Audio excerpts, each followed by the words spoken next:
I admit that I'm not the sharpest, smartest knife in the drawer, and it won't do you any good to keep repeating that. It may have taken me a few years to realize this, and now that I know what was going on behind my back, I'll need help figuring out what to do next. Of course, I still love that bitch, but I don't like her at all anymore. What about children? What should I do with these two? When I think about my kids, the bile in my stomach starts to rise, and I have to run to the bathroom to throw up $30 worth of Jack Daniels. I finish puking and go to the sink to rinse my mouth and wash my face before heading back to the bar and ordering another double. Now, I'll have to start over if I'm going to get drunk, but I should probably stay sober for a while. When the bartender returns with my double drink, I ask for a pad and pen to start my list. Let me start from the beginning. My name is Simon Messina, and I have been married to Janice for the last 9 years. Janice and I first met a little over 10 years ago when I was injured at work. I cut my hand with a chisel and had to get stitches to stop the bleeding, and Janice was working as a nurse in the emergency room. She was very professional, although I tried my best, but could not get her to see me as more than a patient. She was a beauty. Long dark hair and a ponytail, 170 centimeter tall, long legs, athletic build, good-sized breasts, and ass. I looked into her brown eyes as she intently gave me a shot of Novocaine to numb the pain before I got stitches. Isn't it funny how once you notice a person, you start seeing them more often? Something like when you decide to buy a certain type of car, and then you start seeing that car everywhere you go. Well, that's what happened with Janice. I started seeing her around town, usually with some guy, and they seemed happy together. One evening, they were at a tavern that I frequented. I watched as Janice and her boyfriend started making a little noise, and then the guy got up and walked away. Janice stayed at the table with her friends, looking angry. I turned away before she noticed me, but tried my best to listen, which wasn't that hard because Janice was a little drunk and making noise. The gist of her tirade was, he's a jealous jerk, and I'm starting to get tired of it. I decided to leave before my eavesdropping became obvious. It was probably 2 weeks before I saw her at a bar again, this time with some friends and no boyfriend. The band started playing a song I could dance to, and I walked over to their table. I don't know if you remember me from the emergency room a couple of months ago. My name is Simon, and I was wondering if you would like to dance. She looked at me for a second before answering. Yes, the guy with the cut hand. Sure, let's dance. My life with Janice began at that moment, and I thought I was the luckiest man in the world. We dated for a month before any intimacy developed between us. She seemed in no hurry, and I didn't insist. The first time we made love was something out of a romance novel. We had dinner at an Italian restaurant where there was excellent pasta, 2 bottles of excellent red wine, and tiramisu for dessert. It was not my intention to get Janice drunk, but deep down I hoped to loosen her inhibitions a little. We returned to my apartment, and before the door even closed, Janice was in my arms. Planting the hottest kiss on my lips, I'd probably slept with 10 women up to this point. But nothing prepared me for that night. Janice was fireworks. Our tongues played with each other as our hands wandered. I unbuttoned her blouse, unclasped her bra, and played with the most beautiful breast imaginable. When I squeezed her buds in the center of her chest, she let out a moan. After playing with them for a few minutes, I put my hand under her skirt. Simon, let's go to bed. I picked Janice up by her buttocks, literally because she was wearing a thong, and carried her to my bed. The rest of our clothes quickly ended up on the floor. For the next 3 hours, we couldn't get enough of each other. It was wonderful. The best thing was that Janice was very vocal about the things that gave her pleasure. I've had women who cried out to Jesus and women who didn't make a sound. What is it about women that they can't help you please them? I do not understand this. I don't order food for them when we go to a restaurant. And I don't choose a TV show or movie without asking their opinion. So what makes a woman think that I know how to satisfy her when we're in bed? I mean, give us men a hint as to what you like and how you like it. And that's what Janice did. She gave me clues that night, and every night I needed them. It made me feel like the #1 stallion. Not only that, but because Janice was so willing to share. I felt like I could do the same. You get the picture. The sex was great. I didn't care where Janice developed her talents in the bedroom. or in any other room we christened over the next few months, as long as she was now exclusively mine. Everything pointed to the fact that she was mine. She never gave me a reason to doubt her.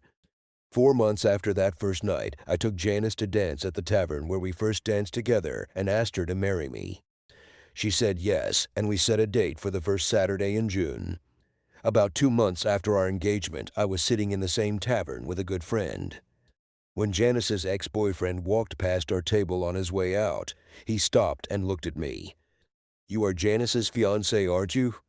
"Yes.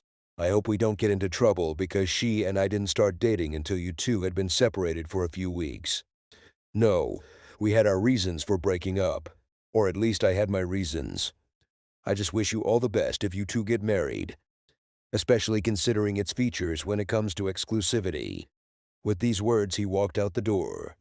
I decided it was just a bitter sob and shook my head. There are a few more things about my past life that you need to know because they will become important later. First of all, in my youth, I was a very good wrestler. In high school, I wrestled for 4 years and was given a scholarship to a state university. Until the last course, everything was going great for me. I was wrestling our opponent's guy at the state meet and was leading him on points when the light went out in my head. It turns out that this asshole was so angry about losing to me that he needed me in the reproductive organs. I spent the next 2 days in the hospital. When I recovered, I dropped out for the rest of the season, lost all interest in school, and ended up dropping out of college and taking a job with a local builder.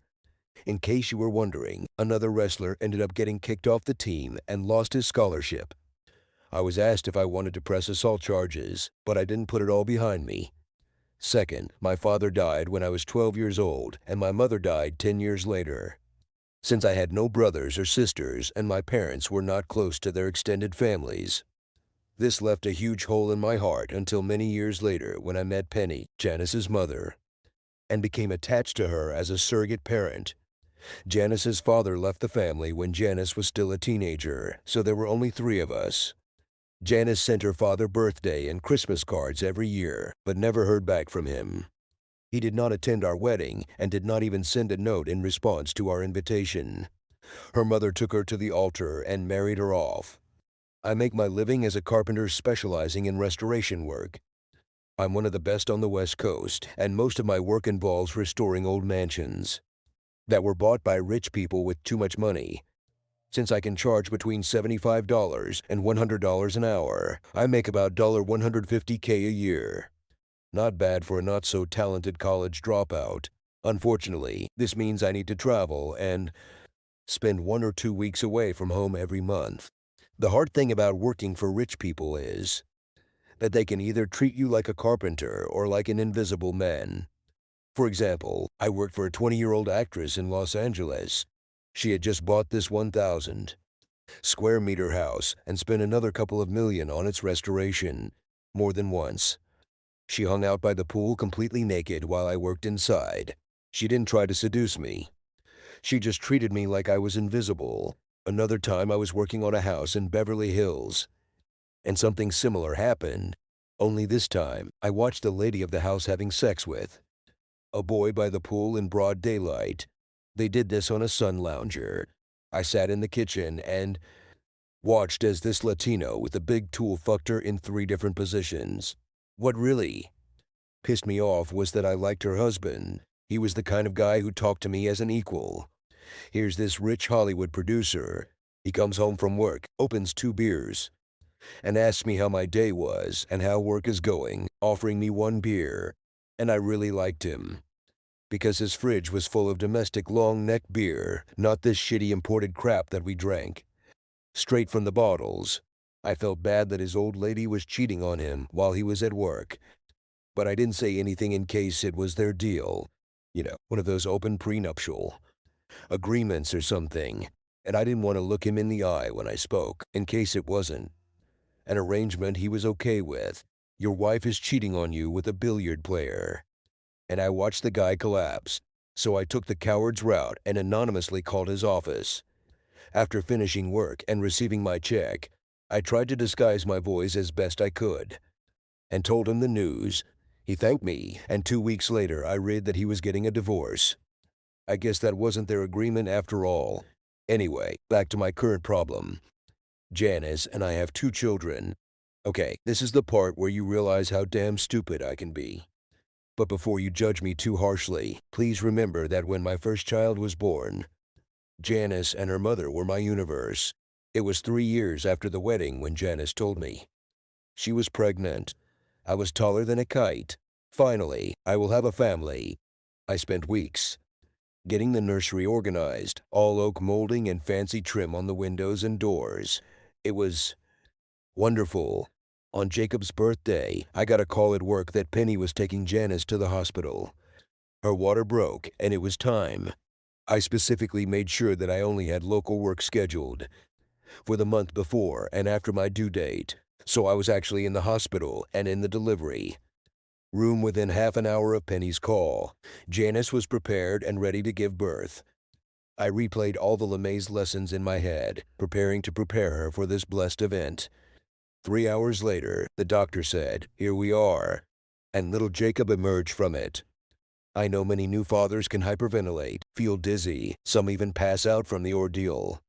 But that doesn't even come close to describing how I felt when the nurse handed Jacob to me and asked me to hand him over to his mother.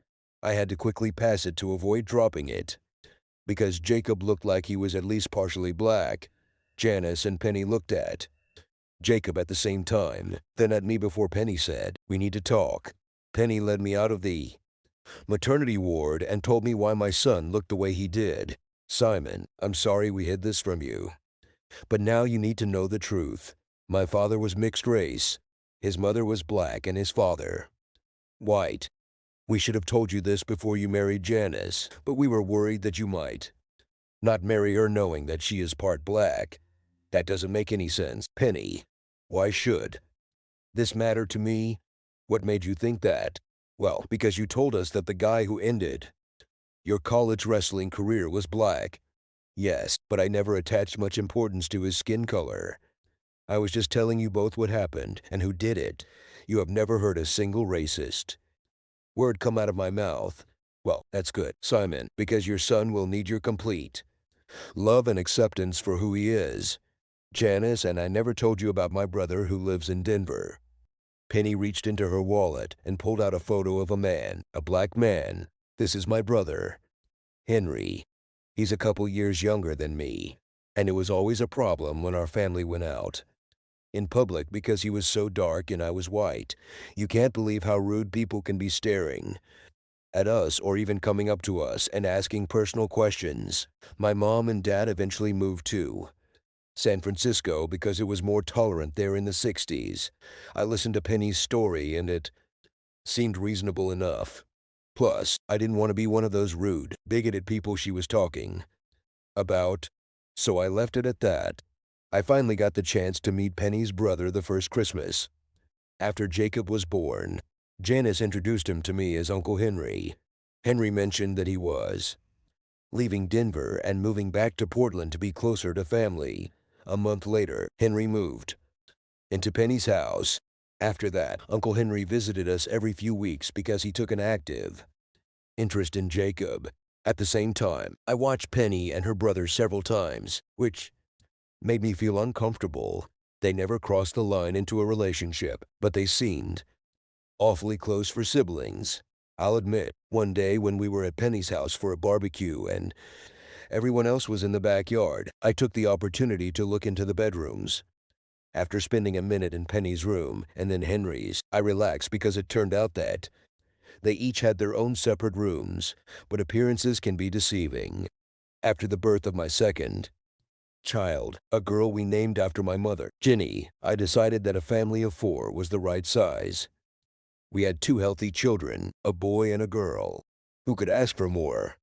I discussed this with Janice, and she agreed that we could stop having children and focus on raising the 2 wonderful children we had.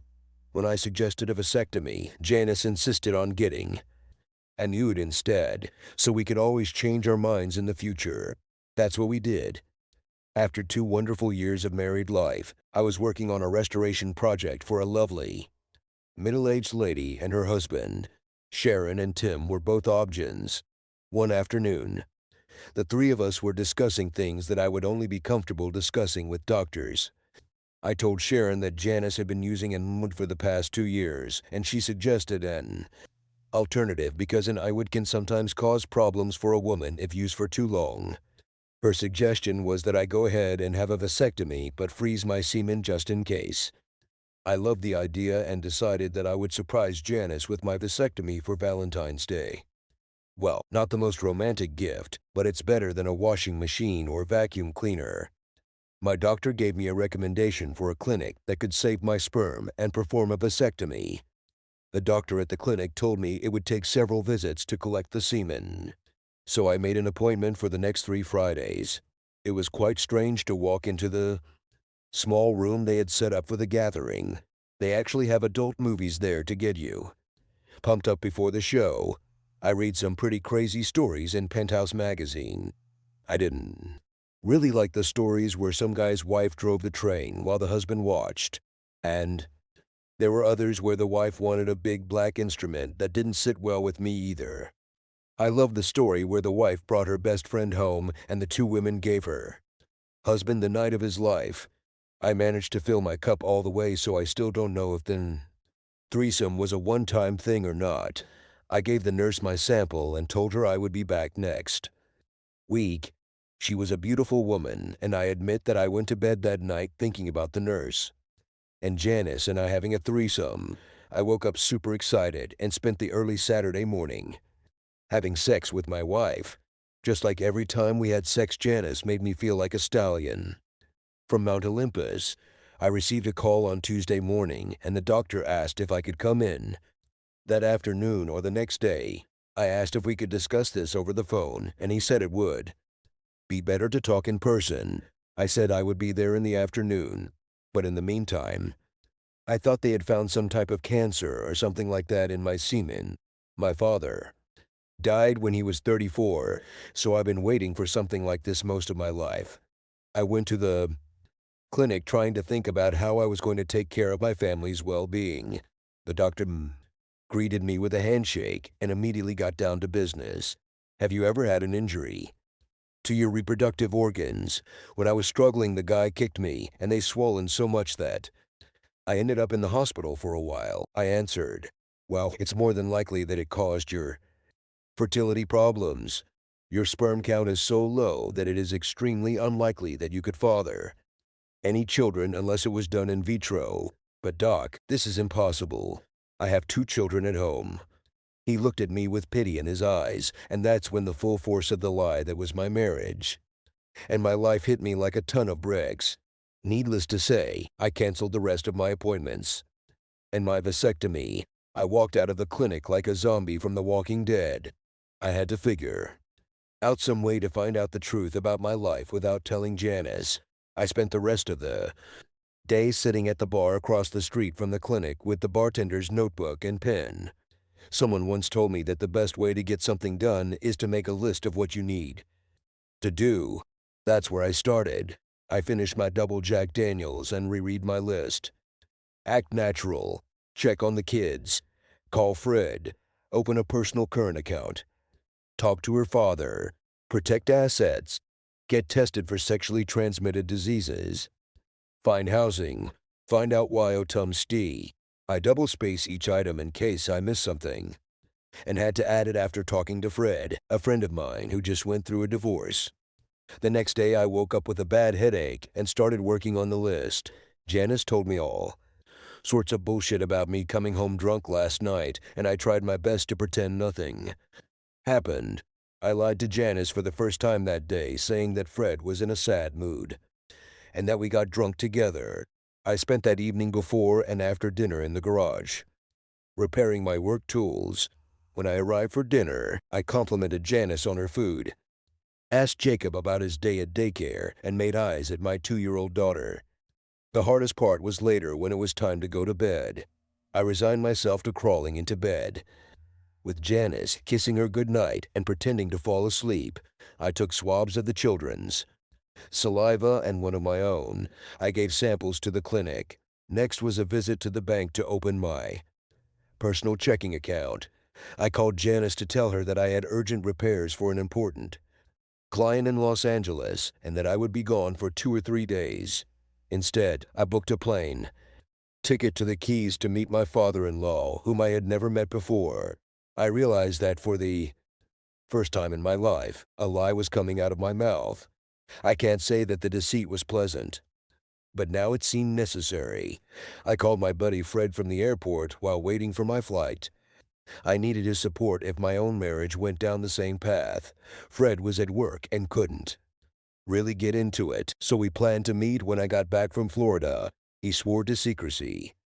Regarding our conversation, Larry Adanios operated a charter fishing boat out of Key Largo. He was surprised by my phone call, but didn't seem surprised when I asked him if we could meet to talk. He allocated the afternoon for us based on my expected arrival. I flew to Miami, rented a car, and a hotel room to spend the night, and the next day, I went to see him at the marina. Larry pulled his boat up to the dock at exactly noon. 2 of his clients got off the boat, each with a bunch of fish. Larry was a nice man, 180 centimeters tall, slender, with a shock of gray hair and the deep tan of a Greek fisherman. He looked around before he recognized me. Janice must have sent him our Christmas card with the family photo. He came over and extended his hand to shake mine. "Nice to meet you, Simon. I'm guessing this is not a pleasant visit." He's not one to mince words. I briefly explained to him why I was there. "Wait a minute. Penny told you that Henry was her brother."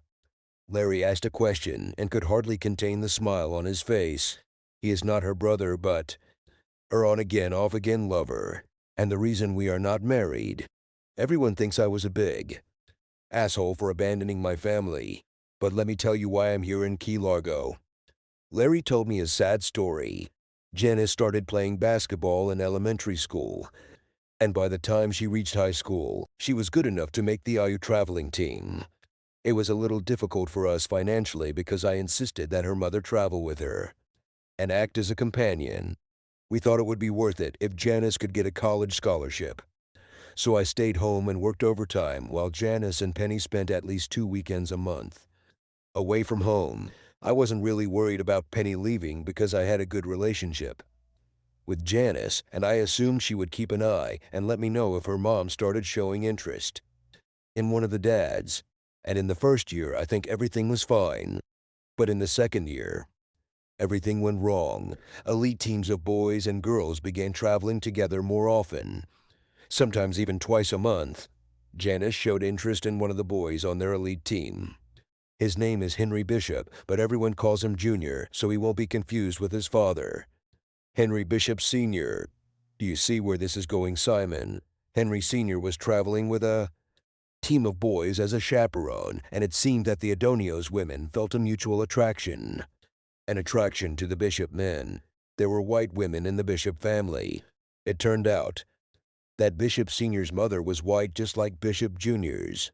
Eventually I found out that every night during the travels, the younger one would look into Janice's room while Penny slept in the older one's room. A pretty sweet arrangement until one of the other parents took pity and warned me. I hired a private detective and made inquiries about them the next time they left town. By the time they returned, I had been moved into a spare bedroom, and Penny had been given the papers that week. Penny did everything she could to convince me that it only happened twice, which turned out to be a lie, and I went for divorce. What really burned me the most was Janice's betrayal. I thought we had a good relationship, but obviously it was more important to have sex with my boyfriend. So I left Oregon, moved here, and never looked back. I was probably looking at Larry with dazed, glassy eyes, trying to understand how I ended up in such a den of vipers. He looked at me and almost ruthlessly continued his story. "When I saw a Christmas card with a photo of your family and 2 children who didn't look like you, I made a couple of calls to my friends in the West. They did some digging for me and told me what they found out. Sorry to break the news to you, Simon, but it's likely that your 2 children are Henry Jr.'s. I don't understand Larry. If she's messing with that asshole Henry, why didn't she just marry him? Why did you marry me and not him? Because, dear boy, both Henrys have a bad habit of screwing up and ending up in jail. The first time Henry Jr. was caught selling a crap load of drugs to an undercover cop, He was 20 years old and a sophomore in college playing basketball. But the apple doesn't fall far from the tree. Just like Henry S.R. Jr. needed more. More money, cars, women, whatever. He ended up serving 7 years because he didn't cooperate and was carrying an illegal automatic weapon when he was arrested. My sources have learned that he was released from prison about a year before your son was born. He screwed up before Jacob was born, served his second sentence on an assault charge, and went back to prison for 18 months. Came out probably just in time for Janice to get pregnant with your little girl. I probably could have intervened after I found out what was going on, but I decided to stay out of it. After all, I didn't know you and it didn't seem to be any of my business. I just thought you didn't mind what was going on. No, that's not true. At all. I can't believe what an idiot I've been for the last 4 years. How could I be so stupid? You're not stupid, Simon. You were just in love and my ex-wife used it against you. From what I understand, you are a damn good carpenter with a successful business. This requires brains. Let me tell you what I've learned over all these years of taking so-called smart people fishing on my boat. Most of them know 1 or 2 things pretty well. And that's it. They use this. Knowledge is a shield. My ex and daughter use your dependence on them as family and your trusting nature against you. Besides, the expert lied to you. Let me explain this. Like I said, Penny swore she only slept with Henry twice. I didn't believe her, so she said she'd take a lie detector test. The damn bitch passed the test. The woman conducting the test asked this question several times, and the results were the same. Penny was telling the truth. But something didn't seem right, so I asked Janice to take a lie detector test. Penny was furious, calling me an asshole for putting my daughter through such an ordeal. Janice apparently didn't have Penny's skills, at least not yet. And when she took the test, it turned out that 2 couples had been doing it for 5 months. Let it serve as a lesson if the 2 of them offer to take a test to make sure they're telling you the truth. I thank Larry for the information. He offered to buy me drinks and dinner, but I refused. It's time to return home and plan your next steps. I boarded an overnight flight to Portland and spend Wednesday working on my plans. The list I compiled 2 days ago has expanded to include hire a lawyer, get evidence. Fred met me for dinner that night and gave me some great advice. He told me not to hire his lawyer, but to use the same attack dog lawyer his wife used. We drank and commiserate for a few hours, and he let me spend the night at his house. One less night of hassling with Janice. On Thursday, I made an appointment with a lawyer, transferred some money, arranged an out-of-town job for the next week, and bought 2 voice-activated voice recorders. I didn't really need the video. Besides, I didn't think I could stand watching some weird guy have sex with my wife, and listening would be bad enough. If I saw them doing this, I just might end up in jail. On Thursday evening, I returned home from my fake emergency business trip. Janice didn't think twice when I made up a story about a famous reality TV star I'd met. Everything I said was based on an article from People magazine purchased at the Miami airport. Lying was becoming too easy for me, but it was still not fun. Janice wasn't upset when I told her I'd be in Seattle all next week doing work for some millionaire at Microsoft, which was a real job. When she went to bed, I hid the recorder in the kitchen. The next day, I found a better spot. In the bedroom, I tested both units and loaded my tools into the truck for the trip north. I immersed myself in my work. The Seattle clients turned out to be one of those wonderful couples with a great sense of design and an unlimited budget. I couldn't have chosen a better way to spend this otherwise shitty week. I arrived home on Sunday evening and had to wait until Monday morning to listen to the tapes. It was bittersweet to listen to Bitter because, as I expected, Janice and her boyfriend spent a week having sex in the bedroom suite because I overheard Junior having a one-sided conversation with someone else. This happened after Janice got into the shower. This is what the recorder recorded. Hey, bro, are you ready for this? I just scored a great score. Janice was at the clinic, and this elderly couple came in all excited to get there. Shots because they would be spending the next month in Israel. Janice got them talking and fed me enough to know it was going to be a cakewalk. She looked up the couple's address, and it turned out to be in a good area of town. If you're home, let me know. Tomorrow, I will inspect this place. They are leaving next month.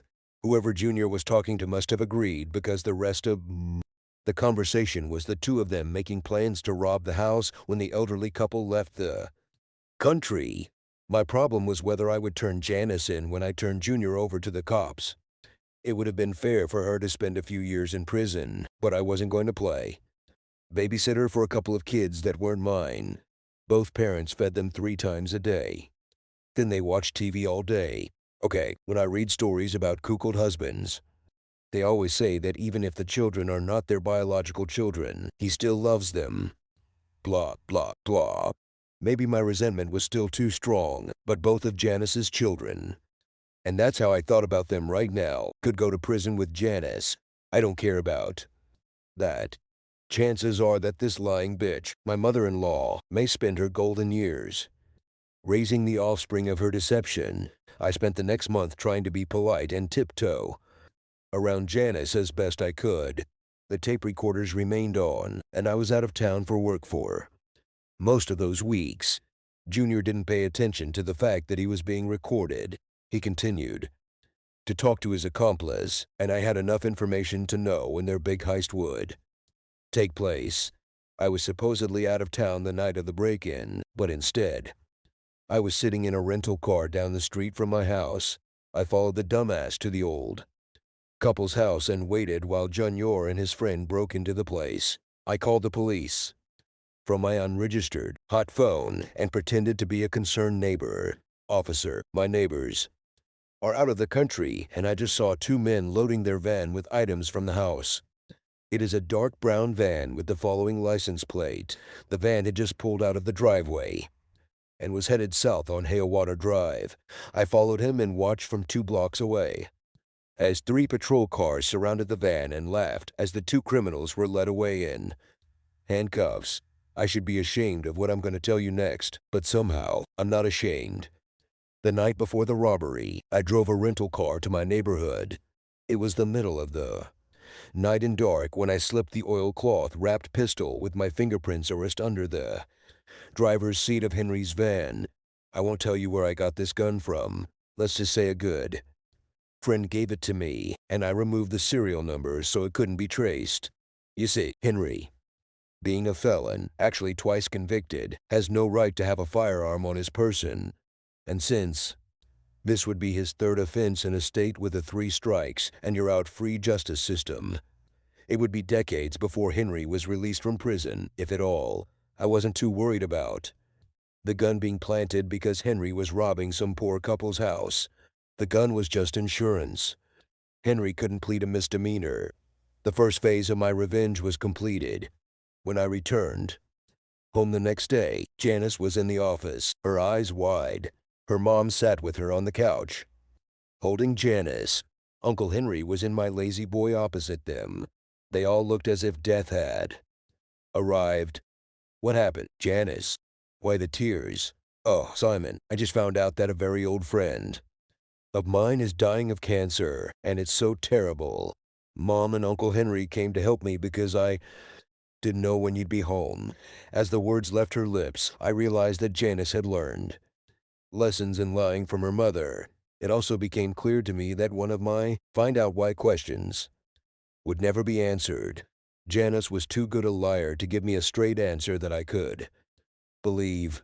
Well, Janice, this really sucks, and I'm sorry to bring you more bad news, but here are the divorce papers. It's all over between us. I wish I had a camera to capture the look on their faces when I said those words. It looked like something out of a bad comedy show with 3 open mouths and 6 bulging eyes. I will cherish this memory for many years to come. I walked out the door without saying another word. I climbed into my pickup truck and headed southeast. Janice was supposed to be formally served the paperwork the next day by someone from my lawyer's office. The copy I left her with the letter was just for my amusement. The letter said, "Janice, you lying slut. My lawyer will handle our divorce. I left you the house, but withdrew all our money from our accounts except for $3,000. You can pay your mortgage, bills, etc. After today, it's not my problem. I know that the children are not mine. I'll miss them, but I'll never be able to look at them without thinking about how you got pregnant. Maybe Henry could sell his ass in prison and help support his two offspring. It is in your best interest not to challenge the terms of your divorce. I would hate to think of your children having both parents in prison and being raised by your mother and Uncle Henry. Yes, I know that. You were the one who gave Junior the information about when this nice old couple would leave the country. And if Henry doesn't give up on you, and if you don't agree to my terms, I will definitely call the police and tell them to check the records at your clinic to find out which nurse gave this couple the injections and question them about when they will leave. Trust me, I'll do it in no time, and I'll laugh while I make the call. Don't even think about trying to contact me in any way. From everything I've learned about you and your mother in the last month, I'd rather talk to a mad dog than hear your lying voice again. I would wish you good luck, but I would be lying. Go to hell and tell that witch mother of yours that she can go there too. Simon. The second phase of my revenge was completed. The third stage would have taken longer, but it would have been so much fun if my plans had worked. Over the past month, I managed to acquire 2 colonies of termite ants. It's amazing what you can buy online. One day, while we were at Penny's house, I snuck down the stairs into her basement and planted 2 colonies in inconspicuous places. The ants will continue to make their way through the rafters and walls for the next few years, until the logs are so rotten that the house is no longer salvageable. Penny is such a lousy housewife that she'll never notice. Did I forget to mention that I have been responsible for all of Penny's utility and household bills for the past 6 years? At the time, I paid every bill with a smile on my face because it was the least I could do for such a wonderful mother-in-law, the woman I considered my surrogate mother. This was before I found out that she was part of a plot to cuckold me. Now, since I was in charge of the bills and since the house was not mortgaged, it was easy for me to cancel her homeowner's insurance, which I did that same month. No one will know anything until they try to claim damages from the ants. Phase 4. The Sicilians are right. The best revenge is served cold. At least that's how it was for me. When I left that day in my truck, I had all the clothes, money, tools, and personal items I would need to start a new life. I went to the Florida Keys and Larry helped me sell my truck and buy a boat. It would take me several years to recover here in the Caribbean, but I had the resources to make it happen. I loaded my tools into my new used 10-men motorboat and headed out to the islands. I spent the next 3 years living on a boat and doing my best to find odd jobs, doing finishing work on various islands. One of my former clients, a Microsoft multimillionaire, bought a small island in the Bahamas, and I spent 4 months in his new home. I even decorated several interior spaces on 2 mega-yachts owned by some Saudi princes. Here on the islands, everything is different. There are many working class or poor people, a small middle class, and a much smaller number of wealthy people. It took time, but my reputation began to strengthen among wealthy people on different islands. It helped that my living expenses were relatively low. After 3 years, more money began to come in than go out, and I had fun. Did you have sex with me? Hell yes. You'd have to be a leper not to come here. So many women come to the islands in search of a good time. Of course, many of these women want to enjoy their first native experience, but there are plenty of crumbs left for the white man's celebration. I still kept in touch with a few friends in Portland, especially Fred, who had since reconciled with his ex-wife. All my friends were given clear instructions not to tell Janice where I was or to give her my cell number. The second year after my elopement, I convinced Fred and his wife, Emily, to meet me in St. Martin for a week's vacation on my yacht. I was really looking forward to seeing my old friend. Imagine my complete shock when I pulled up to the dock to pick them up. Standing next to them was my ex-wife Janice. She looked absolutely stunning. Now in her early 30s, she still had the body of a 20-year-old girl, and she wore a bikini top and a pair of Daisy Dukes to accentuate those features. I stopped the boat 15 meters from the dock and backed up to go another 30 meters before turning off the engine. My cell phone rang. It was Fred. Of course. Fred, what the fuck? Why did you bring her here with you? Simon, it's not my fault. Janice was asking Emily for information about your whereabouts when she found out about our trip. She forced Emily to take her with us. Emily told me that if I didn't agree, I wouldn't have sex. For the next year. Well, Fred, you kept your end of the deal, so I'm glad you don't spend the next year dating your hand. But you won't set foot on my yacht this week. Sorry. I suggest either going home or, if you decide to stay, try a casino hotel. They are usually not booked at this time of year. Farewell. When I hung up, I heard screams from the pier. It looked like Emily and Janice were about to have a stroke. I called down to the galley. Kelly, can you come up on deck? Kelly was a young lady I met last year at a party thrown by my client, Microsoft. She teaches school in Florida and spent 3 weeks of her summer holiday island hopping with me. And need I say, she has drop dead gorgeous. We were friends with benefits, and that's all we'll ever be. Someday, she would definitely have become the wife of a millionaire, but she spent her 20s sowing wild oats.